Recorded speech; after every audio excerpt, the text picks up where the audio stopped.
Persilahkan kepada saya waktu dan tempatnya. Tempatnya ada di rumah, Mas ya. Baik, Assalamualaikum warahmatullahi wabarakatuh.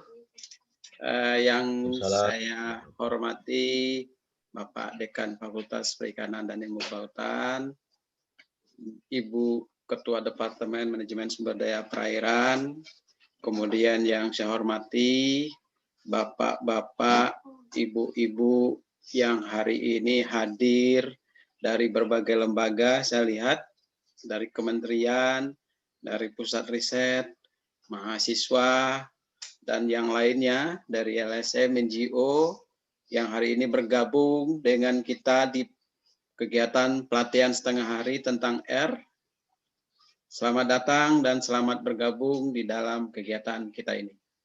Kemudian yang tentunya tidak lupa saya sampaikan adalah kebanggaan saya atas seluruh kerja panitia, pemateri, moderator, kemudian tim pendukung dalam kegiatan ini. Terima kasih atas semua supportnya hingga proses ini bisa kita lakukan dengan baik. Baik, sebagai moderator pada sesi pertama, ingin saya sampaikan bahwa sesi pertama ini akan ada dua. Ini semacam sesi introduction. Pada Bapak Ibu semua peserta yang hadir pagi ini, mungkin tidak bermaksud untuk mengganggu suasana akhir tahunnya. Tapi marilah kita isi suasana akhir tahun ini sambil berbincang santai ilmiah, begitu, santai ilmiah. Jadi nanti ada pikiran-pikiran lain terkait dengan bagaimana data analisis. Nggak usah dibebani dengan datanya, tapi silakan ditanyakan apa persoalannya. Saya kira pemateri di sesi 1 akan mengantarkan kepada kita, yaitu tentang bagaimana pentingnya data, kemudian bagaimana pentingnya sebuah analisis, sehingga kita bisa memastikan bahwa data dan analisis itu akan menjadi eksekutor yang baik bagi kita untuk pengelolaan perikanan. Sebelum saya memulai menyerahkan pada pembicara, saya ingin kontak dulu apakah pembicara kita sudah siap. Yang pertama, Pak Luki tadi sudah siap, tapi harus berbagi waktu dulu dengan Rapim. Saya sudah lihat. Kemudian Prof. Meno, apakah sudah ada di ruangan ini, Prof. Meno? Sudah, Assalamualaikum. siap, Pak. Baik.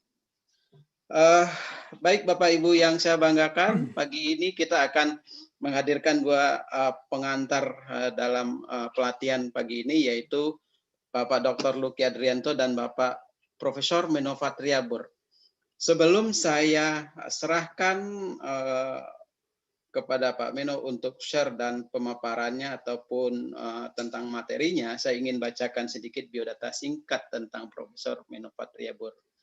Beliau adalah guru besar di Divisi Manajemen Sumber Daya Perikanan, tepatnya di Departemen Manajemen Sumber Daya Perairan. Beliau menyelesaikan pendidikan S3 di University Faris 7 tahun 1988. Saya nggak tahu nih Mas Ferry udah lahir apa belum nih, 1988. Tapi paling tidak dengan experience beliau di bidang biomatematik dan biostatistik, kemudian menjadi pengampu di dalam berbagai riset kaitannya dengan dinamika populasi, pengkajian stok, kemudian data analisis, sedang model dan simulasi, akan menjadi sebuah experience yang bisa beliau share kepada kita saat ini. Dan banyak paper publikasi yang sudah dihasilkan baik sebagai peneliti utama maupun sebagai anggota peneliti. Dan saya kira semua pengalaman itu akan dibagi kepada kita, ya. Kita diberikan waktu oleh panitia untuk dua pembicara ini sekitar 80 menit. Dan untuk itu saya akan bagi antara Prof. Meno dan Associate Prof. Dr. Luki Adrianto untuk nanti berbagi waktu dalam 80 menit itu. Tetapi 20 menit terakhir akan kita alokasikan untuk berdiskusi dengan para peserta. Jadi ada 60 menit di awal, ya. Kalau saya bagi itu sekitar mungkin jedanya sekitar 5 menit, maka 25 menit waktu untuk Pak Meno untuk bercerita bagaimana pentingnya data. Bagaimana data bisa mengeksekusi sebuah persoalan. Kemudian bagaimana data bisa kita sajikan sebagai sebuah pilihan. Saya kira nanti akan kita dengar dari Prof. Meno. Prof. Meno, silakan dipersiapkan paparannya. Kalau ada waktu dan layar saya serahkan kepada Prof. Meno untuk 25 menit ke depan sampai 30 menit maksimum untuk menyampaikan paparannya. Prof. Meno, saya persilakan. Ya, terima kasih Pak Yon. Saya akan share screen PowerPoint.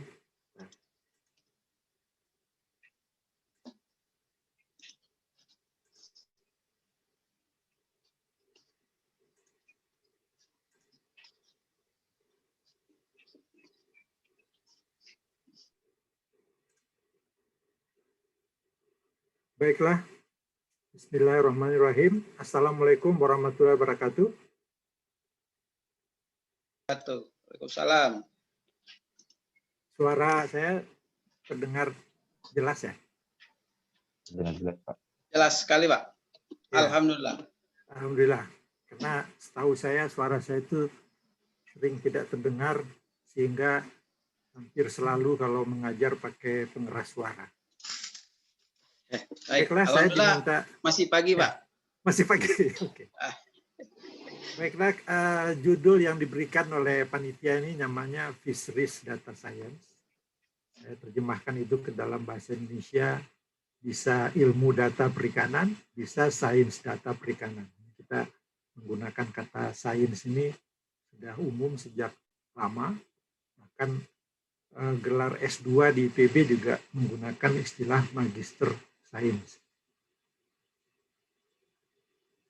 Saya akan bagi 4 presentasi saya. Saya ingin jelaskan sedikit apa itu sains data atau ilmu data itu. Kemudian seperti apa gerangan statistika sekarang di dalam perkembangan sains data. Kemudian sains data perikanan itu apa saja, serta kenapa kita memilih program R atau R itu untuk mengelola atau untuk menganalisis data yang sekarang ini sudah semakin besar sehingga sering kita sebut-sebut ada dalam era big data. Nah, saya masuk ini tidak usah di gambar ilustrasi ini, nanti akan saya isi terakhir, tapi pelan-pelan nanti akan saya isi. Nah, saya isi dulu yang pertama, di tengah-tengahnya ada sains data. Jadi saya ceritakan dulu apa itu sains data. Ternyata sains data ini sepertinya kita baru mendengar mungkin 5-10 tahun terakhir. Tapi sebetulnya ini sudah dimulai oleh Tukey tahun 1962. Itu dia sudah menggambarkan tapi belum menyebut sebagai data science dalam tulisannya masa depan dari analisis data. Jadi sudah lebih dari 50 tahun yang lalu. Dan kemudian oleh Donoho tahun 2017, pernyataan Tukey itu dipertegas lagi, sehingga di situ dia minta supaya yang namanya reformasi statistika itu, ternyata reformasi itu juga bukan hanya di Indonesia, tapi dalam statistika juga, itu harus diubah mulai dari yang biasa kita gunakan lebih banyak tentang deskriptif dan inference, menjadi ke akuisisi data dan prediksi. Nah, itu sebabnya juga nanti kita bisa melihat ada 2 aliran besar dalam statistika, yaitu aliran klasik atau pendekatan klasik, atau sering juga nyebutnya aliran frekuentis, para frekuentis yang sering, pokoknya itu yang sering saya istilahkan dengan kata-kata banyak dan sering. Seringnya itu frekuensi sebetulnya. Banyak adalah ukuran contoh. Nah, terus kemudian ada satu lagi yang lebih baru dan itu sebenarnya sudah sejak 15-20 tahun yang lalu juga, tapi di kita, di negara kita masih belum banyak pengembangannya, yaitu yang disebut dengan pendekatan Bayesian. Seperti apa keduanya nanti coba saya jelaskan. Tapi yang jelas, sains data itu adalah suatu disiplin ilmu yang khusus mempelajari data, khususnya tentu saja data kuantitatif baik yang kualitatif tapi kemudian dikuantitatifkan, baik yang datanya terstruktur maupun tidak. Subjek yang dibahas bisa meliputi semua proses data seperti pengumpulannya, analisisnya, pengolahannya, manajemen, kearsipan, pengelompokan di semua bidang, penyajiannya, distribusi, dan metode bagaimana caranya agar data itu menjadi suatu informasi yang informatif.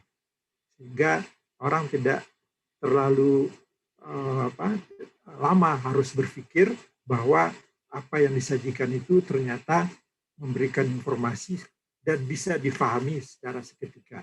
Itu nanti membawa kita ke yang disebut dengan kemampuan manusia yang kemudian dikerjakan oleh komputer. Itu disebut machine learning itu. Sains data nanti akan erat kaitannya dengan itu. Nah, Cleveland lah yang pada tahun 2001 yang pertama kali menyebutkan istilah data science itu. Dan ini pun sudah direspon oleh IPB, oleh Departemen Statistika IPB, sehingga Departemen Statistika IPB sekarang program studinya bukan program studi statistika namanya, tapi disebut program studi statistika dan sains data. Tapi tadi saya di depan sudah menulis sains statistika dan untuk sains data. Ini dan atau untuk ini maksudnya lebih baik dan atau lebih baik untuk. Ini saya lebih membayangkan kalau sebaiknya untuk. Karena ada dua aliran yang ekstrim sebenarnya, bahwa kalau sudah ada sains data, statistika tidak diperlukan lagi. Karena sudah termasuk di dalam sains data itu. Tapi ada juga yang ekstrim, bahwa sains data itu hanya bagian saja dari statistika. Nah, itu dua-duanya ekstrim. Jadi yang moderat yaitu statistika untuk sains data, karena sains data datangnya kemudian. Mungkin itu lebih tepat, lebih arif, lebih bijak.